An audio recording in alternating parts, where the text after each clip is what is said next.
Assalamualaikum warahmatullahi wabarakatuh.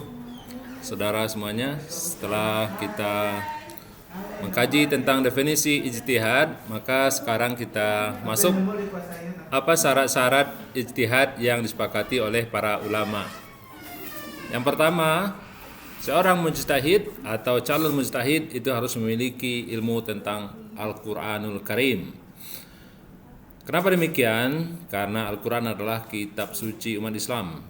Ia adalah sumber pembuatan undang-undang dan semua ajaran di dalam Islam. Imam Syatibi mengatakan bahwa Al-Quran adalah sumber syariat, puncaknya agama, mata air hikmah, bukti kebenaran risalah, cahaya hati. Maka inilah yang dimaksudkan Allah dalam firman-Nya, "Wa nazzalna 'alaikal kitaba tibyan." Wa nazzalna 'alaikal kitaba tibyanan likulli syai'in wa hudan wa rahmatan wa busyra lil muslimin. Dan kami turunkan kepadamu Alkitab untuk menjelaskan segala sesuatu dan petunjuk serta rahmat dan kabar gembira bagi orang-orang yang berserah diri. Maka saudara, dalam surah An-Nahl ayat 89 tersebut dapat kita jadikan hujah bahwa seseorang yang dikatakan mujtahid itu wajib untuk memahami Al-Quran, dan siapa yang tidak memiliki pengetahuan Al-Quran, karena dia tidak akan memahami syariat Islam. Nah, dalam hal ini Imam Al-Ghazali memberikan pendapat lain, yaitu taklifi, adanya keringanan dalam hal ini. Yang pertama, sebenarnya tidak harus memahami seluruh isi Al-Quran, namun yang hanya berhubungan dengan masalah-masalah hukum saja. Beliau berkata minimal menguasai 50 ayat. Maka ada ulama yang sepakat dengan pernyataan Imam Ghazali ini, diantaranya Al-Qadi Ibnu Al-Arabi, kemudian Imam Ar-Razi, Ibnu Qudamah, Imam Qarafi, dan lain sebagainya. Sementara ada yang tidak sependapat dengan Imam Ghazali tersebut, yaitu diantaranya mereka beralasan ayat-ayat yang berbicara masalah hukum dalam Al-Quran lebih dari 50 ayat. Abdullah bin Mubarak memperkirakan ada 900 ayat, bahkan ada yang berkata lebih dari itu. Maka Imam Syaukani memberikan komentarnya atas pendapat Imam Al-Ghazali ini. Pendapat yang membatasi 50 ayat ini maksudnya adalah ayat-ayat yang secara zahir bicara masalah hukum. Bahkan bagi mereka sangat memahami Al-Quran, sekadar membaca ayat yang berisi kisah dan perumpamaan, maka ia langsung dapat mengeluarkan aturan-aturan hukum dari ayat tersebut.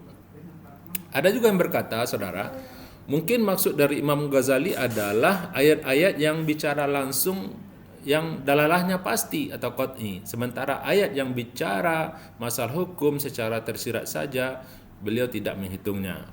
Kemudian Imam Mawardi juga meriwayatkan dari para ahli ilmu, beliau berkata, adapun mereka yang membatasi jumlah ayat hukum hanya 50 ayat saja, sebenarnya mereka mengambil pendapat Muqatil bin Sulaiman yang mengarang sebuah kitab tentang kumpulan ayat ahkam, dan ternyata pengarang hanya memuat 50 ayat saja. Jadi saudara-saudara, ini khilafiyah pendapat berapa ayat atau apakah keseluruhan Al-Quran harus dikuasai oleh seorang yang menyatakan dirinya adalah seorang mujtahid. Nah, saudara-saudara, kemudian pada tahun-tahun yang lampau juga terdapat perselisihan atau perbedaan pendapat antara ulama seputar masalah manusia yang pergi ke bulan. Sebagian mereka melarang hal itu untuk dilakukan dengan mendasarkan pada ayat wa zayyana as-samaa'a dunya bimasabiha wa hifza, dan kami hiasi langit yang dekat dengan bintang-bintang yang cemerlang dan kami meliharanya dengan sebaik-baiknya. Sedangkan para ulama yang lain membolehkan hal itu untuk dilakukan dengan bersandarkan pada firman Allah, ya ma'syaral jinni wal insi in istata'tum an tanfudhu min aqtaris samawati wal ardi fanfuzu la tanfuduna illa bisultan. Hai jamaah jin dan manusia, jika kamu sanggup menembus, melintasi penjuru langit dan bumi, maka lintasilah. Kamu tidak dapat menembusnya melainkan dengan kekuatan. Maka saudara-saudara, Mereka yang mengatakan bahwa yang dimaksudkan kekuatan atau sultan adalah kekuatan ilmu. Dan mereka yang mengembangkan kajian tafsir kontekstual berusaha mencari makna dan hakikat-hakikat tersembunyi yang ada dalam ayat-ayat Al-Quran, ya, dan didasarkan pada dalil Al-Quran, ma farratna fil kitabi min syai', tiadalah kami alpakan sesuatu pun di dalam Alkitab. Maka saudara-saudara, Imam Ghazali menjelaskan tentang boleh dan pentingnya mempelajari ilmu mantik itu berdasarkan dalil Al-Quran. Kadang dalil yang dipakainya itu tidak diterima oleh mereka yang mengatakan tidak perlu ilmu mantik atau ilmu kalam dipelajari. Akan tetapi, seseorang mujtahid haruslah memahami dan menguasai permasalahan yang seperti itu, sehingga dia bisa memikirkan kemungkinan-kemungkinan yang terjadi pada masa mendatang. Saudara-saudara, hal yang ingin saya tegaskan adalah bahwa seorang mujtahid hendaklah memahami pengertian dan maksud dari semua ayat yang terdapat di dalam Al-Quran secara global. Kemudian secara khusus mendalami ayat-ayat yang berbicara masalah hukum. Bahkan dari kisah-kisah yang terdapat dalam Al-Quran pun, seorang mujtahid harus dapat mengambil istinbat hukum. Contohnya, ketika pada kisah Nabi Musa alaihissalam dan Khidir, yaitu tentang mengambil satu di antara dua pilihan yang keduanya mengandung risiko, maka pada waktu itu diambillah risiko yang paling kecilnya, atau dalam bahasa fikihnya disebut dengan akhaffu dararain. Kita perhatikan bagaimana Khidir melubangi kapal, padahal itu berbahaya, dengan alasan agar tidak diambil oleh perampok bajak laut. Artinya Nabi Khidir itu menghindari kerusakan yang lebih besar. Juga tentang bolehnya mengambil sebuah siasat agar prinsip syariat dapat tercapai ketika Nabi Yusuf mengelabui saudara-saudaranya. Juga pada kisah Nabi Yusuf kita dapat mengambil pelajaran bagaimana caranya mengambil sebuah kebijakan ekonomi di masa panceklik. Termasuk juga di dalam surah Yusuf ayat 47 tentang bagaimana pentingnya strategi pengeluaran dan pemasukan agar seseorang atau negara tidak terlalu konsumtif, melakukan pengawasan ekonomi yang ketat. Nah, demikian itu banyak kita temui pelajaran yang berhubungan dengan masalah-masalah hukum dari kisah-kisah yang ada di dalam Al-Quran. Selanjutnya saudara, yang kedua, seorang mujtahid harus mengetahui asbabun nuzul. Di antara ilmu-ilmu yang berhubungan dengan Al-Quran adalah mengetahui asbabun nuzul atau sebab-sebab turunnya sebuah ayat. Karena itu dengan mengetahui asbabun nuzul kita akan lebih dapat memahami pengertian dan maksud dari sebuah ayat. Meskipun ada kaidah yang populer di kalangan para ulama yang mengatakan hal yang terpenting adalah maksud dari sebuah ayat, bukan alasan dan sebab mengapa ayat itu diturunkan. Atau dalam bahasa Arabnya al-ibratu fi umumil lafzi la bil khususis sabab. Imam Syatibi berkata dalam kitab Muwafaqat, mengetahui sebab turunnya ayat adalah sebuah keharusan bagi mereka yang ingin mendalami ilmu Al-Quran. Hal ini berdasarkan dua alasan. Pertama, sesungguhnya ilmu ma'ani dan bayan yang dengannya diketahui rahasia-rahasia Al-Quran dan dengannya juga diketahui maksud dari bahasa Arab. Hal itu dapat kita ketahui dengan cara memahami siapa yang berbicara, lawan bicara. Terkadang sebuah kalimat dapat berbeda maksud dan pengertiannya. Kalimat tanya, ia dapat mengandung berbagai maksud. Ada pertanyaan ingin tahu, ada pertanyaan bermakna ejekan dan lain-lain. Ada pertanyaan yang menunjukkan ujian. Ya, jika sebuah kalimat perintah misalnya dapat mengandung pengertian wajib, sunnah atau mubah, hal itu tidak dapat dipahami kecuali dengan memahami faktor eksternal dari ayat kalimat tersebut. Dalam hal ini adalah asbabun nuzul. Yang kedua saudara, kenapa asbabun nuzul? Karena ketidaktahuan akan sebab turunnya ayat menyebabkan kekeliruan yang dapat menimbulkan perbedaan pemahaman dalam satu ayat tersebut. Hal yang sebagaimana hal yang diriwayatkan oleh Abu Ubaidah dari Ibrahim At-Tamimi berkata, suatu hari berkata, bagaimana umat ini berbeda pendapat dengan berbeda pemahamannya, padahal nabinya satu, kiblatnya juga satu. Lalu Ibnu Abbas berkata, Wahai Amirul Mukminin, saat Al-Quran diturunkan pada kita, kita baca dan kita memahaminya. Kita juga tahu kepada siapa dan dalam kondisi apa ayat itu diturunkan. Kemudian datanglah setelah kita generasi yang lain. Mereka juga membaca Al-Quran, namun mereka tidak tahu kepada siapa dan dalam kondisi apa ayat itu diturunkan. Mereka akhirnya memiliki pendapat yang beragam, juga berbeda-beda. Jika mereka berbeda pemahaman, maka yang kemudian secara ekstrim mereka saling membunuh. Maka lalu Umar pergi seperti kurang sependapat dengan ucapan Ibnu Abbas. Setelah waktu berlalu dan Umar menjadi sependapat dengan apa yang disampaikan oleh Ibnu Abbas. Beliau meminta agar Ibnu Abbas mengulangi pendapatnya dan Umar juga akhirnya sependapat, bahkan sangat kagum dengan apa yang disampaikan Ibnu Abbas. As-Saitibi menyampaikan dalam konteks hari ini apa yang disampaikan oleh Ibnu Abbas itu adalah benar. Nah, kemudian Ibnu Wahab meriwayatkan dari Bakir. Beliau bertanya pada Nafi, bagaimana pendapat Ibnu Umar dalam hal Al-Harwiyah? Ia menjawab, ia melihat mereka sebagai makhluk Allah yang paling buruk. Ia membaca ayat dan sebenarnya ditujukan pada orang kafir lalu malah diarahkan untuk orang mukmin.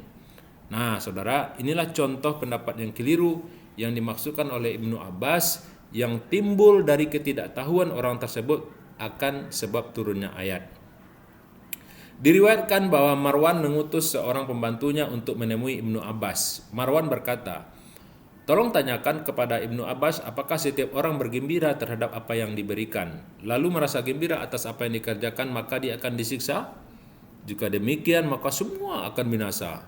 Maka Ibnu Abbas menjawab, kalian salah paham terhadap sebuah ayat. Sesungguhnya ayat itu berkenaan dengan kisah saat Nabi bertanya kepada orang-orang Yahudi tentang satu hal.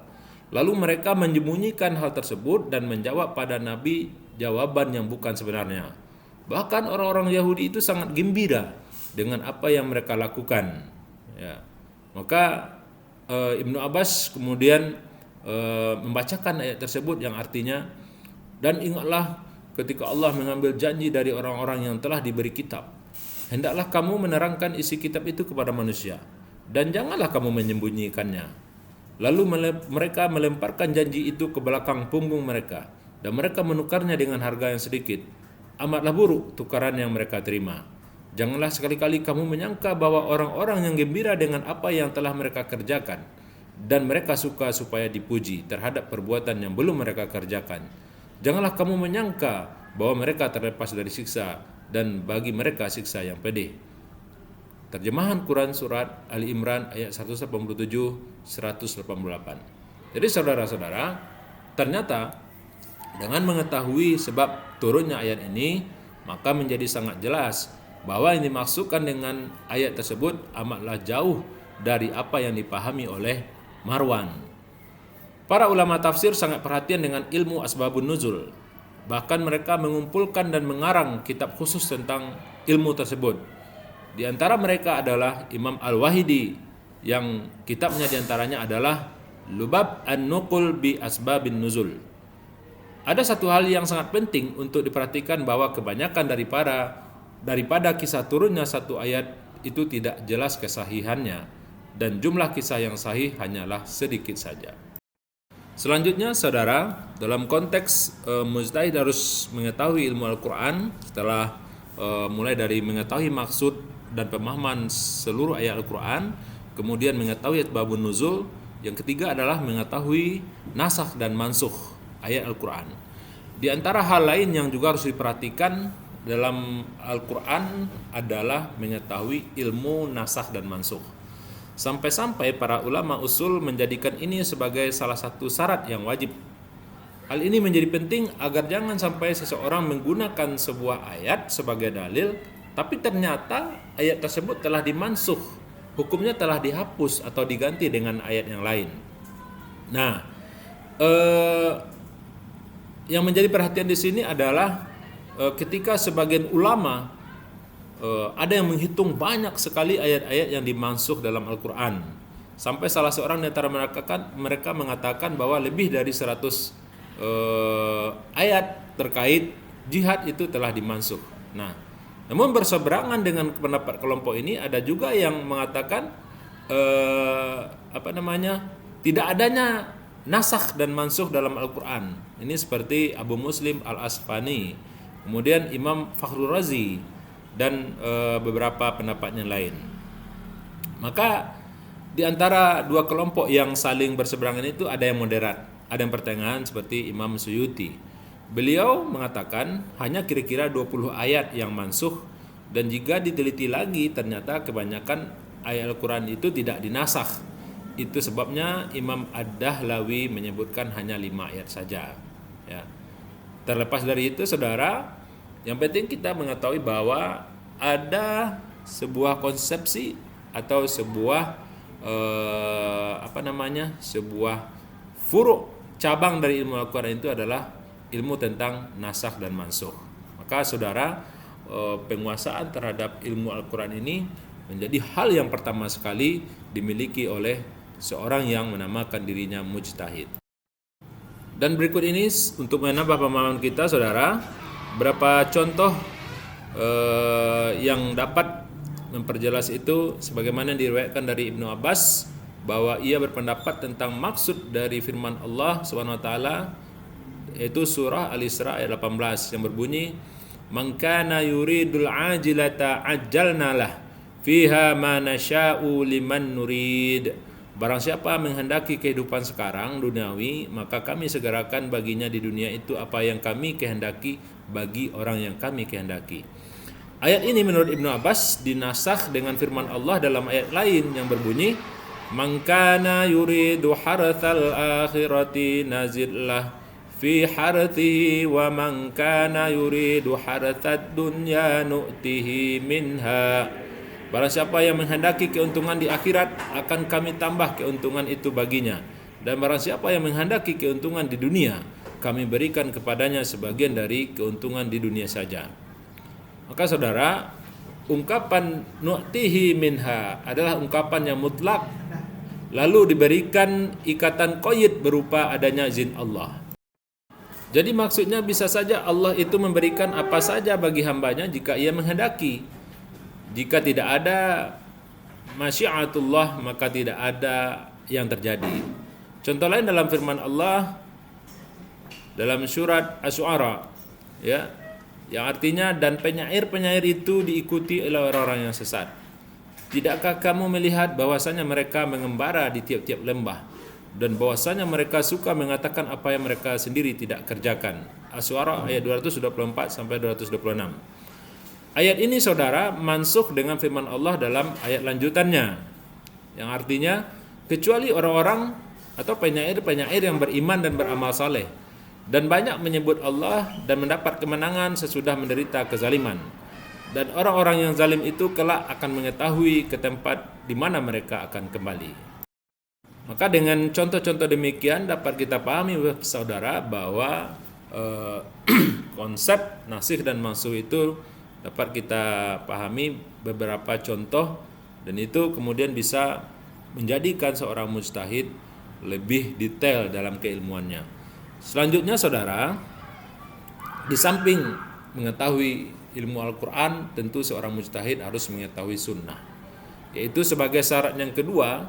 Maksud dari sunnah dalam hal ini adalah segala apa saja yang diambil dari Rasulullah SAW, baik berupa ucapan, perbuatan, dan ketetapan.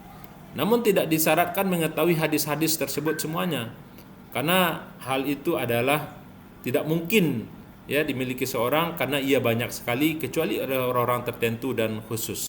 Jadi saudara, dengan dua syarat utama ini yang harus dimiliki seorang mujtahid, mengetahui dan memahami Al-Quran, kemudian mengetahui dan memahami sunnah, maka itu adalah menjadi dasar dan pondasi keilmuan dan menjadi syarat utama bagi seorang mujtahid atau orang yang menamakan dirinya mujtahid, atau orang yang berupaya berjuang sekuat tenaga mempelajari keilmuan fikih terutama, sehingga ia bisa melakukan istinbat hukum, mengeluarkan hukum dari dalil-dalil yang dikajinya. Demikian pembahasan ini terkait dengan syarat-syarat mujtahid. Mudah-mudahan ada manfaatnya, dan jangan lupa dukung channel ini dengan subscribe, view dan like dan share untuk kemajuan konten-konten selanjutnya. Billahi taufiq wal hidayah. Assalamualaikum warahmatullahi wabarakatuh.